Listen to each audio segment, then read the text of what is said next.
ମା ତାରିଣୀ କେମିତି ଆସିଲେ ଆଉ କେମିତି ତାଙ୍କ ନାଁ ମା ତାରିଣୀ ହେଲା। ସାଙ୍ଗମାନେ, ଆଜି ଆମେ ଜାଣିବା ମା ନଡ଼ିଆରାଣୀ ମା ତାରିଣୀଙ୍କ ବିଷୟରେ। ମା ତାରିଣୀ କେମିତି ତାରିଣୀ ନାଁରେ ପ୍ରସିଦ୍ଧ ହେଲେ, କେମିତି ସେ ତାରିଣୀ ହେଲେ। ଓଡ଼ିଶାର ପ୍ରସିଦ୍ଧ ତୀର୍ଥକ୍ଷେତ୍ର ଘଟଗାଁ ମା ତାରିଣୀଙ୍କ ପୀଠ କେନ୍ଦୁଝର ଜିଲ୍ଲାରେ ରହିଛି।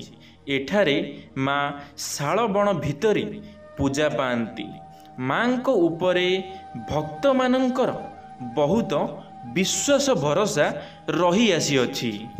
ମାଙ୍କୁ କେବଳ ନଡ଼ିଆଟିଏ ମାନସିକ କରିଲେ ମଧ୍ୟ ମା ସମସ୍ତିଙ୍କ ମନସ୍କାମନା ପୂର୍ଣ୍ଣ କରିଥାନ୍ତି। କାହିଁ କେତେ ଦୂରରୁ ଭକ୍ତମାନେ ମାନସିକ କରି ଗାଡ଼ିରେ ନଡ଼ିଆ ପଠାଇଥାନ୍ତି। ସାଙ୍ଗମାନେ, ଆପଣମାନେ ଜାଣିଥିବେ ବହୁତ ଦୂର ଦୂରାନ୍ତରୁ ମାଙ୍କ ପାଖକୁ ନଡ଼ିଆ ଆସିଥାଏ। ଭକ୍ତମାନେ ତାଙ୍କ ନିଜର ମନସ୍କାମନା ପୂର୍ଣ୍ଣ କରିସାରିବା ପରେ ଯେତେବେଳେ ମା ସେମାନଙ୍କର ମନସ୍କାମନା ପୂର୍ଣ୍ଣ କରିଥାନ୍ତି, ସେତେବେଳେ ସେମାନେ ମାଙ୍କୁ ପ୍ରସନ୍ନ କରିବା ପାଇଁ ମାଙ୍କ ପାଖକୁ କପଡ଼ାରେ ନଡ଼ିଆ ବାନ୍ଧିକିରି ପଠାଇଥାନ୍ତି। ବିଦ୍ୟାର୍ଥୀ ପରୀକ୍ଷାରେ ଭଲ ନମ୍ବର ପାଇଁ, କାହାର ଦେହ ଖରାପ ହେଲେ କିମ୍ବା ଘରେ କିଛି ଅସୁବିଧା ହେଲେ ମାଙ୍କୁ ମାନସିକ କରି ନଡ଼ିଆ ଦେଇଥାନ୍ତି। ଯଦି ବି ମନ୍ଦିରକୁ ଆସି ପାରୁନାହାନ୍ତି, ତାହେଲେ ଯେକୌଣସି ଗାଡ଼ିରେ ନାଲି କପଡ଼ାରେ ନଡ଼ିଆକୁ ବାନ୍ଧି ମାଙ୍କ ପାଖକୁ ପଠାନ୍ତୁ। ଆପଣଙ୍କର ମନସ୍କାମନା ନିଶ୍ଚିନ୍ତ ଭାବରେ ପୂରଣ ହେବ।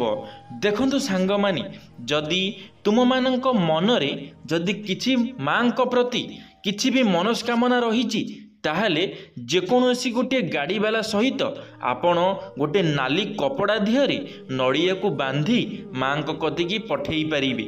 ଯେତେବେଳେ ମାଙ୍କ ପାଖରେ ତୁମର ନଡ଼ିଆ ଭୋଗ ଲାଗିବ, ସେତେବେଳେ ମା ତୁମ ଉପରେ ପ୍ରସନ୍ନ ହୋଇ ତୁମର ଯାହା ବି ମନସ୍କାମନା ଥିବ ମା ନିଶ୍ଚିନ୍ତ ଭାବରେ ପୂରଣ କରିବେ।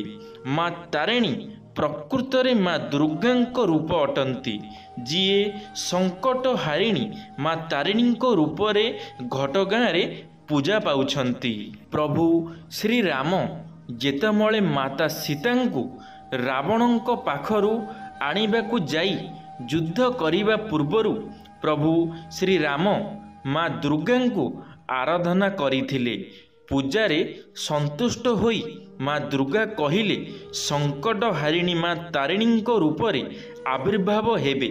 ପ୍ରଭୁ ଶ୍ରୀରାମ ଯଦି ଦେଖିବାକୁ ଚାହିଁବେ, ତାହେଲେ ସେ ପାଷାଣରେ ପରିବର୍ତ୍ତନ ହୋଇଯିବେ। ଏହାପରେ ରାମଚନ୍ଦ୍ର ନମସ୍କାର କରୁଥିବା ବେଳେ ତାଙ୍କ ଆଖି ଖୋଲିଗଲା ଓ ସେ ମା ଦୁର୍ଗାଙ୍କୁ ଦେଖିଦେଲେ।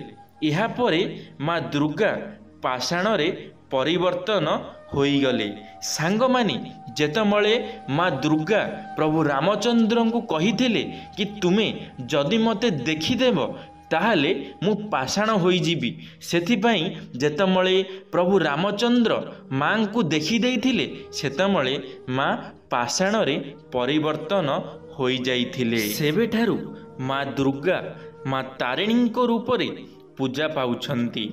ପୂର୍ବକାଳରେ ତ୍ରିଲୋଚନ ଭଞ୍ଜ କେନ୍ଦୁଝରର ରାଜା ଥିଲେ। ତାଙ୍କ ପୁଅ ଥିଲେ ଗୋବିନ୍ଦ ଭଞ୍ଜ। ସେ ମା ତାରିଣୀଙ୍କ ବହୁତ ବଡ଼ ଭକ୍ତ ଥିଲେ। ତାଙ୍କ ପିତାଙ୍କର ଦେହାନ୍ତ ପରେ ସେ କେନ୍ଦୁଝରର ରାଜା ହୋଇଥିଲେ। ତାଙ୍କର ବହୁତ ଇଚ୍ଛା ଥିଲା ମା ତାରିଣୀଙ୍କୁ ପୁରୀରୁ କେନ୍ଦୁଝର ଆଣିବା ପାଇଁ। ଥରେ ପୁରୀର ରାଜା ପୁରୁଷୋତ୍ତମ ଭଞ୍ଜ ଗୋବିନ୍ଦ ଭଞ୍ଜଙ୍କୁ ପୁରୀ ଡକାଇଲେ। ସେଇଠି ମା ତାରିଣୀଙ୍କୁ କେନ୍ଦୁଝର ନେବା ପାଇଁ ଇଚ୍ଛା କରିଥିଲେ। ମା ତାରିଣୀ ପାତାଳି ଥିଲେ। ଏହାପରେ ଗୋବିନ୍ଦ ଭଞ୍ଜ ମାଙ୍କ ପାଖକୁ ଯାଇ ନିଜ ମନ କଥା କହିଲେ। ସେହିଦିନ ରାତିରେ ମା ତାରିଣୀ ଗଜପତିଙ୍କ ସ୍ୱପ୍ନରେ ଆସି କେନ୍ଦୁଝର ଯିବେ ବୋଲି କହିଲେ। ଏହାପରେ ଗଜପତି ମା ତାରିଣୀଙ୍କୁ କେନ୍ଦୁଝର ନେବା ପାଇଁ ଗୋବିନ୍ଦଙ୍କୁ ଅନୁମତି ଦେଇଥିଲେ। ଏହାପରେ କେନ୍ଦୁଝରରେ ମାଙ୍କ ମନ୍ଦିର ନିର୍ମାଣ କରାଯାଇଥିଲା। ଦେଖନ୍ତୁ ସାଙ୍ଗମାନେ, ପ୍ରଥମେ ମା ତାରିଣୀ ଦୁର୍ଗାଙ୍କ ରୂପରେ ସେ ପୁରୀରେ ପୂଜା ପାଉଥିଲେ। ଯେତେବେଳେ ସେ ପୁରୀରେ ପୂଜା ପାଉଥିଲେ, କେଉଁଝରର ରାଜା ସିଏ ମନରେ ଭାବିଥିଲେ ଯେ ମା ତାରିଣୀଙ୍କୁ କେନ୍ଦୁଝର ଆଣିବେ ବୋଲି। ସେଥିପାଇଁ ସେ ପୁରୀର ରାଜାଙ୍କୁ ଜଣାଇଥିଲେ। ଯେତେବେଳେ ପୁରୀର ରାଜାଙ୍କୁ ସିଏ ଜଣାଇଥିଲେ, ପୁରୀର ରାଜା ମାଙ୍କୁ ଯାଇ ଜଣାଇଥିଲେ, ଯାହାଦ୍ୱାରା କି ମା ତାଙ୍କୁ ସ୍ୱପ୍ନରେ ଆସି କହିଥିଲେ ଯେ ସେ କେନ୍ଦୁଝର ଯିବା ପାଇଁ ଚାହୁଁଛନ୍ତି। ଯେତେବେଳେ ସେ ଏମିତି କିଛି କଥାବାର୍ତ୍ତା ହୋଇଥିଲା ସ୍ୱପ୍ନରେ, ତାପରେ କେନ୍ଦୁଝରର ରାଜା ମାଙ୍କୁ ଆଣି କେନ୍ଦୁଝରରେ ସ୍ଥାପନ କରିଥିଲେ। ଘଟଗାଁ ତାରିଣୀ ନାମରେ ମା ପୂଜା ଆଜି ବି ପାଉଛନ୍ତି। ମାଙ୍କର ପାଖକୁ ଯେଉଁମାନେ ମନସ୍କାମନା ନେଇକରି ଯାଉଛନ୍ତି, ସେମାନଙ୍କର ମନସ୍କାମନା ମଧ୍ୟ ନିଶ୍ଚିନ୍ତ ଭାବରେ ପୁରା ହେଉଛି। ଇଏ ହେଉଛି ମାଙ୍କର ଗୋଟିଏ ତାଙ୍କ ଛୁଆମାନଙ୍କ ପ୍ରତି ଆଶୀର୍ବାଦ। ମା କେବେ ବି ହେଲେ କାହାକୁ ନିରାଶ କରିନାହାନ୍ତି, କେବେ ବି ହେଲେ କାହାର ମନସ୍କାମନା ସବୁବେଳ ପାଇଁ ପୂର୍ଣ୍ଣ କରିଛନ୍ତି। ଯେବେ ବି ଯେଉଁ ଭକ୍ତ ତାଙ୍କର ନଡ଼ିଆ ନେଇକରି ଯାଇଛନ୍ତି ବା ନଡ଼ିଆ ତାଙ୍କ କତିକି ପଠାଇଛନ୍ତି, ମା ତାଙ୍କ ଉପରେ ପ୍ରସନ୍ନ ହୋଇଛନ୍ତି। ତାଙ୍କର ସମ୍ପୂର୍ଣ୍ଣ ଦାୟିତ୍ୱ ମାଙ୍କ ଉପରେ। ମା ତାଙ୍କର ପ୍ରତ୍ୟେକ ମନସ୍କାମନା ପୂର୍ଣ୍ଣ ଆଜି ପର୍ଯ୍ୟନ୍ତ କରି ଆସୁଛନ୍ତି, କରି ଆସୁଥିବେ ମଧ୍ୟ।